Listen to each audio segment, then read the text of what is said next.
আসসালামু আলাইকুম বন্ধুরা, আশা করি সবাই ভালো আছেন, সুস্থ আছেন। আজকে যে বিষয়টি নিয়ে কথা বলবো সেটি অত্যন্ত গুরুত্বপূর্ণ, যে বাজরিগার পাখির ডিম ছোট পারলে কি করবেন বা কি করলে আসলে বাজরিগার পাখি ঠিকঠাক ডিম পাড়ে, ছোট ডিম পাড়ে না। তো সে বিষয়ে কথা বলবো সম্পূর্ণ ভিডিওতে। তার আগে যেটা বলতে চাই সেটা হলো যে আমাদের যে পাখি গিফট দেওয়ার যে কথা ছিল, এই যে এই দুইটা পাখি আপনারা দেখতে পাচ্ছেন, এই যে গ্রিন কালারের যে দুইটা পাখি, এই দুইটা পাখি গিফট দিব একদম ফ্রি। তো এই গ্রিন কালারের এই দুইটা পাখি গিফট পাওয়ার জন্য আপনাদের কি করতে হবে সেটা হচ্ছে কমেন্ট বক্স চেক করলে ফার্স্ট কমেন্টে দেখবেন একটা ভিডিও দেওয়া আছে, ওইটা দেখলে আপনারা বুঝতে পারবেন। আর ইতিমধ্যে যারা পার্টিসিপেট করছেন তাদেরকে অনেক অনেক ধন্যবাদ। আমরা 3 থেকে 5 তারিখের ভিতরে আপনাদের সবার নামের লিস্টটা নিয়ে ড্র করব, নামগুলো লিখে হচ্ছে আমরা ড্রয়ার ব্যবস্থা করব লাইভে। তো সবাই একটু খেয়াল করবেন কমেন্ট বক্সের প্রথম কমেন্টটা, কীভাবে এই পাখি দুইটা পাইতে পারেন আপনারা। তো যে বিষয়ে কথা বলছিলাম সেই বিষয়ে মূল আলোচনায় আসি, যে বাজরিগার পাখির ডিম ছোট পারলে কি করবেন। তো বাজরিগার পাখি নর্মালি যে ডিমগুলো পারে সেটা হচ্ছে, আপনাদের যদি একটু সাইজ দেখায়, জাভা পাখির ডিম দিয়ে দেখায়, কারণ জাভা পাখির একটা ডিম এখানে বেরো করে রাখছিলাম। তো জাভা পাখির ডিম দিয়ে আপনাদেরকে দেখাইলে আপনারা বুঝতে পারবেন হয়তো। তো এইটা হচ্ছে নর্মাল সাইজ, এটা একটু ছোট, এর থেকে একটু বড় পারে, মানে একটু বলতে সামান্য। আপনার হাতের উপর নিলে অবশ্যই দেখতে পাচ্ছেন, আমি যতদূর বিশ্বাস করতেছি যে আপনারা ক্লিয়ার দেখতে পাচ্ছেন। এটা হচ্ছে নর্মাল সাইজের ডিম। আপনারা বেশিরভাগ লোকই জানেন, যারা নতুন পালছেন তারা তো আসলে জানেন না, আর বাদবাকি সবাই জানেন যে এটা হচ্ছে নর্মাল সাইজের ডিম। এর থেকে যদি বেশি বড় ডিম পাড়ে বা এর থেকে যদি বেশি ছোট ডিম পাড়ে, তাইলে কিন্তু কোনোটাই কিন্তু বাজরিগার পাখি ফুটাবে না। তো সেক্ষেত্রে আপনার যেটা প্রথমে করতে হবে, যে বাজরিগার পাখির ডিম যদি আপনার নর্মালি পাড়াইতে চান, তাইলে আপনাকে অবশ্যই দেখেন, এটা হচ্ছে ক্যাটেল ফিশবোন। ক্যাটেল ফিশবোন আসলে ক্যালসিয়ামের কাজ করে, এটা কিন্তু কেটে দিয়েছিলাম আমি, আস্ত দেয়নি। ক্যাটেল ফিশবোনটা খাইতে দিবেন। এরপরে বলবো যে আসলে ছোটো ডিম যদি পারে তারপরে কি করবেন। আর হচ্ছে আগে যেটা বলি যে কী খাইতে দিতে হবে। ক্যাটেল ফিশবোনটা খাইতে দিতে পারেন, এইখানে দেখেন একটা হচ্ছে ভিটা ব্লক আছে, ভিটা ব্লক বা মিনারেল ব্লক যেটাই বলেন, বাজারের দোকানে খাবারের দোকান কিনতে পাওয়া যায় এইগুলা বাজরিগার পাখির জন্য। আর হচ্ছে গ্রিড, বাজার থেকে যে গ্রিডটা পাওয়া যায় এটা খাইতে দিবেন, আর এই দুইটা খাইতে দিবেন। আর পারলে বাসায় যে ডিমের খোসাটা আছে ওইটা হালকা পরিমাণে গুঁড়া করে দিবেন, তাইলে কিন্তু দেখবেন যে আপনার পাখি আর হচ্ছে উল্টাপাল্টা বা ছোটো ডিম বা বড়ো ডিম পারতেছে না, নর্মালি যে ডিমটা রেগুলার ডিম পারে সেইভাবে ডিম পারতেছে। তো এরপর যেটা আসে সেটা হলো যে আপনার পাখি যদি অলরেডি ছোটো ডিম পেড়েই দেয়, দেখা গেল যে আপনার পাখি ছোটো ডিম পাড়ছে, আপনি খেয়াল করতে পারেননি বা টেক কেয়ার করতে পারেননি। তো সেই ক্ষেত্রে আপনার যেটা করতে হবে সেটা হলো যে ওই পাখির ডিমটা ফুটবে না, হয়তো বা অন্যগুলো ফুটতে পারে। আপনি একটু 5 দিনের বেশি হয়ে গেলে ডিমগুলো একটু চেক করে দেখতে পারেন। এখানে কিছু টেম করার মতন বেবি আছে। তো যেটা বলতেছিলাম যে 5 দিনের বেশি যদি হয়ে যায়, তাইলে কিন্তু আপনারা সেটা হচ্ছে করতে পারেন, চেক করে দেখতে পারেন যে আসলে ওই ডিমগুলো ফুটবে কিনা। তো 5 দিনের বেশি যখন হয়ে যাবে, তখন আপনারা যদি চেক করে বুঝতে পারেন যে ডিমগুলো ফুটতেছে না, তো ডিমগুলো ফেলে দিবেন, দিয়ে হাঁড়িটা সরাই দিবেন। হাঁড়িটা সরাই দেওয়ার পরে এই যে খাবারগুলোর কথা বললাম, সব খাবারগুলো দিবেন। আর মোটামুটি মিনিমাম 1 মাস রেস্টে দিবেন পাখিগুলোরে। রেস্টে দিয়ে সঠিকভাবে এই খাবারগুলো খাওয়াবেন। তো এখন আমরা কলোনির ভিতরে চলে আসছি। কলোনিতে পাখির সংখ্যা এখন কম, এই পাখিগুলোও শেষ হয়ে যাওয়ার পরে আমি একবারে অনেকগুলো পাখি এর ভিতরে দিব। এর পরের বার দিব অনেক পাখি দিব একসাথে, প্রায় 50 জোড়া পাখি এর ভিতরে ছাড়বো। এইটুক জায়গা হইলে কোনো সমস্যা নেই, হাঁড়ি যতগুলো দেওয়া যায় প্রায় ততগুলাই পাখি ছাড়বো। 50 জোড়া পাখির জন্য মিনিমাম 70 পিস হাঁড়ি দিতে হবে, তো কোনো বিষয় না। তো যেটা বলতেছিলাম যে আপনাকে এই খাবারগুলো কন্টিনিউ করতে হবে, আর হলো মিনিমাম 1 মাস হচ্ছে রেস্টে দিতে হবে। 1 মাস রেস্টে দিলে দেখবেন যে আপনার পাখিগুলা ডিম আবার সঠিক হয়ে গেছে। তো এখন যেটা দেখাবো আপনাদেরকে হচ্ছে গিয়ে একটু ফ্ল্যাশ লাইট জ্বালাই যদি দেখাইতে চাই আমি, যে আসলে এইখানে যে পাখি জোড়া আসলে এই যে এইটা হচ্ছে মেল পাখি আর ভিতরে আছে ফিমেল পাখিটা। তো এর ভিতরে কিন্তু 6টা বাচ্চা দেখছিলাম আগের দিন, আজকে কয়টা দেখতে পারবো জানি না। মাশাআল্লাহ এখনও দেখা যাচ্ছে, যেহেতু 6টা বাচ্চা আমি দেখতে পাইছি আলহামদুলিল্লাহ। তো অনেকদিন পরে ভালো রেজাল্ট, 6টা বাচ্চা অনেক ভালো রেজাল্ট। আমি আপনাদেরকে যদি একটু দেখানোর চেষ্টা করি ঠিকভাবে, আসলে 6টা বাচ্চা হইলে ভিতরে একটু ময়লা জমে, এগুলো পরিষ্কার করতে গেলেও আবার ঝামেলা আছে। তো এদেরকে আপাতত পরিষ্কার করবো না, যতদিন আছে ঠিকভাবে থাক। সবগুলা বাচ্চারে খাওয়াইছে, এই বাচ্চাটার গায়ে ময়লা কিন্তু প্রচুর খাওয়াইছে দেখা যাচ্ছে। এটা হচ্ছে মা পাখিটা।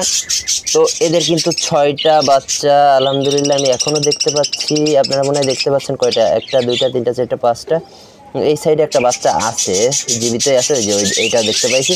তো এবারে 6টা বাচ্চা টিকে আছে কিন্তু আলহামদুলিল্লাহ, কারণ এদের আগের বারে এরা হচ্ছে বাচ্চা বাঁচায়নি একটাও। তো আমি ভাবছিলাম যে এটা কি হইলো, বাচ্চা বাঁচাইলো না, অনেক ভালো একটা জোড়া। তো এবার কিন্তু 6টা বাচ্চা সেটা পুষাই দিছে। এর ভিতরে কিন্তু এখনও আলহামদুলিল্লাহ, এর ভিতরে আমি ভাবছিলাম যে এখনও বাচ্চা ফোটেনি, কিন্তু এর ভিতরে বাচ্চা ফুটে গেছে। তো যাক আলহামদুলিল্লাহ, রেজাল্ট আবার আগের মতন হয়ে যাচ্ছে। দেখা যাক এই পাশেরটার কী অবস্থা। এদের বাচ্চা কি মারা গেছে? আমি এটা খেয়াল করি নাই। বাচ্চা ফুটে মনে হচ্ছে মারা গেছে নাকি এখনও জীবিত হচ্ছে আল্লাহ জানে, বুঝতে পারতেছি না। কারণ ছোটো বাচ্চা খুব বেশি নড়াচড়া করে না। তবে আমার যা মনে হচ্ছে যে বাচ্চাটা মারাই গেছে। আমি বুঝলাম না বাচ্চাটা মারা যাওয়ার তেমন কোনো কারণ আমি দেখতে পাচ্ছি না।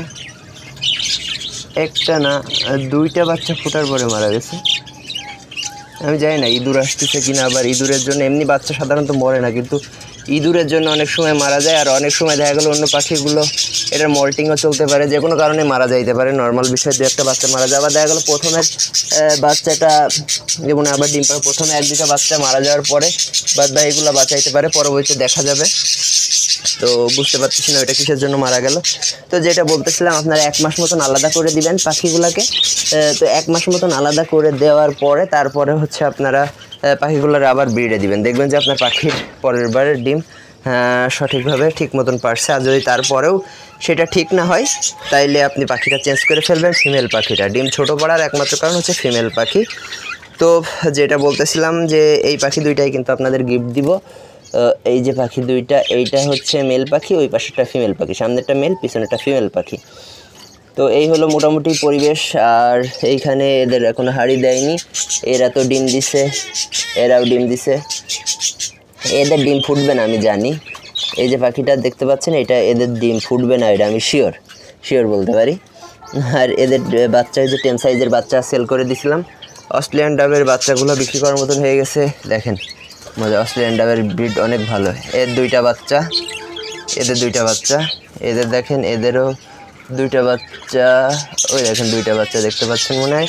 আর এদের বাচ্চা 2টা দেখেন, এটা বড় হয়ে গেছে আর এটাও বড় হয়ে গেছে, এদেরও 2টা বাচ্চা। আর কবুতর তো এইখানে ওই যে কর্নারে দেখতে পাচ্ছেন হালকা হালকা, ওই যে ওইখানে বসে আছে, ডিম তা দিচ্ছে, ডিম ফোটার কথা। আর এইটা মেল কবুতর, এটা হচ্ছে ছেলে কবুতর, লক্ষার ছেলে কবুতর। এই কবুতরটা বিক্রি হবে 1500 টাকা হলে বিক্রি হবে, আমি যে কোনো সময় সেল করে দিব অবশ্যই। তো এই কবুতরটা ফিমেলটা হচ্ছে মারা গেছে, এরা আগে ডিম বাচ্চা করছিল। তো এই মেলটাই শুধু বিক্রি হবে। আর এইখানে হচ্ছে এই যে ডায়মন্ড ডাবের 3 মাস বয়সী বেবি আছে, 2-1 মাস পরেই তো এরা সেমি অ্যাডাল্ট হয়ে যাবে, এটা আছে। আর এই অস্ট্রেলিয়ান ডাব বিক্রি করা যাবে, অস্ট্রেলিয়ান ঘুঘু যেটা, সেটা বিক্রি করা যাবে।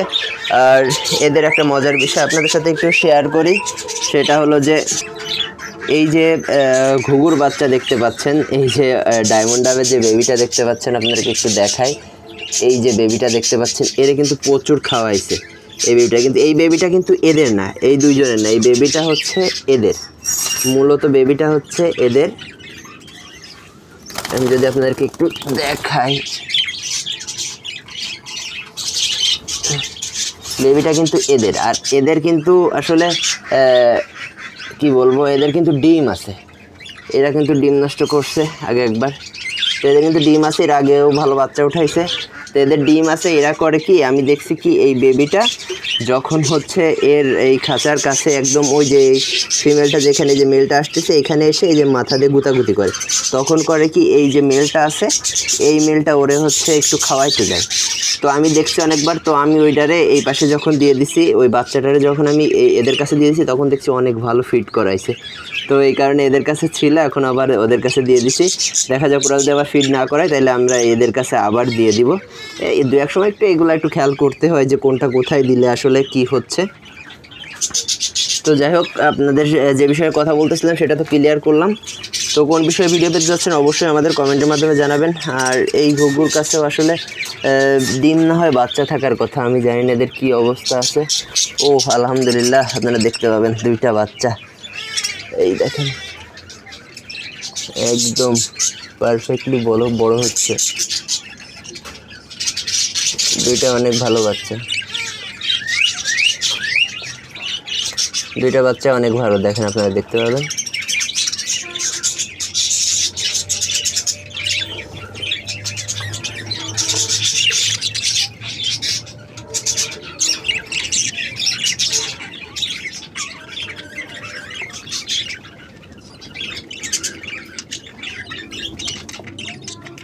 আর হচ্ছে গিয়ে এই সাইডে যেটা এদের দুইটা বাচ্চা এর থেকে একটু বড় সাইজের মারা গেছিল, কারণ ইঁদুরে মনে হয় রাত্রে এসে ডিস্টার্ব করছিল। যেটা হয় কি মনে করেন এটা এদের এই বাচ্চার উপরে, এই যে ডায়মন্ড ডাবটা বসে আছে, ডায়মন্ড ডাবটা বাচ্চার উপরে বসে থাকবে, এটাই স্বাভাবিক। দেখেন দুইটা ডায়মন্ড ডাবই বুকের নিচে নিয়ে, বাচ্চা দুইটারে বুকের নিচে নিয়ে এদের উপরে বসে থাকবে। কিন্তু হয় কি যখন হচ্ছে রাতের বেলা এরা ভয় পায়, তখন এদের এই বাচ্চাগুলোর উপর থেকে উঠে আসে, তখন এই বাচ্চাগুলো ঠান্ডায় মারা যায় বা এই বাচ্চাগুলাই পিঁপড়ার আক্রমণ করে, কারণ সব জায়গায় মোটামুটি পিঁপড়া আছে।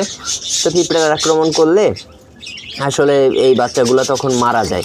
তো এই বিষয়ে অবশ্যই লক্ষ্য রাখবেন যে আমি রাতের বেলা এই কারণে হালকা আলো দিয়ে একটু লাইট জ্বালায় রাখি।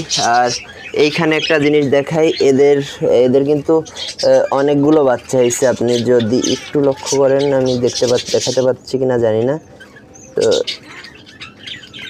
এই যে এখন মনে হয় দেখাইতে পারতেছি, হ্যাঁ এখন মনে হয় দেখাইতে পারতেছি। এদের অনেকগুলো বাচ্চা হয়েছে, কিন্তু এদের মজার বিষয় কি যে এই মেলটার কিন্তু লেজ নাই, এই মেলটার কিন্তু লেজ অনেক খাটো, আপনারা দেখতে পাবেন। এই দেখেন এইবার দেখতে পাচ্ছেন মেলটার লেজ খাটো, কিন্তু ফিমেলটা কিন্তু ঠিক আছে। তো এদের বাচ্চা অনেক ভালো হয়েছে, 3-4টা বাচ্চা হয়েছে, এরা অনেক ভালো ফিট করাচ্ছে বাচ্চাগুলারে।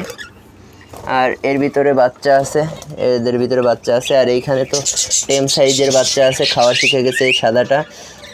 মজার বিষয় হলো যে এরা কিন্তু এদের হচ্ছে মা বাবা সাদা কালারের, হোয়াইট কালারের, আর বাচ্চা দুইটা সাদা হয়েছে, রেড আই হয়েছে একটা। তো সবগুলাই সুস্থ আছে 3টা বাচ্চায়, দেখা যাক। আর এমন হয় 2-1-এর ভিতরে ডিম পাড়ার কথা, ডিম পাড়ছে কি না এখনও ডিম পাড়েনি, 2-1 দিনের ভিতরে ডিম পাড়ে দেওয়ার কথা। এই হলো মোটামুটি পরিবেশ অবস্থা। তো ভালো থাকবেন, সুস্থ থাকবেন। আর যারা এখনও আমাদের এই 2টা পাখির জন্য পার্টিসিপেট করেননি, তারা ফার্স্ট কমেন্টের ভিডিওটা দেখে নিতে পারেন যে কি করলে আপনারা এটা হচ্ছে ফ্রি পাওয়ার একটা সম্ভাবনা থাকবে আপনাদের। ধন্যবাদ সকলকে, ভালো থাকবেন, সুস্থ থাকবেন, ভালোবাসার পাখিগুলোর যত্ন নেবেন।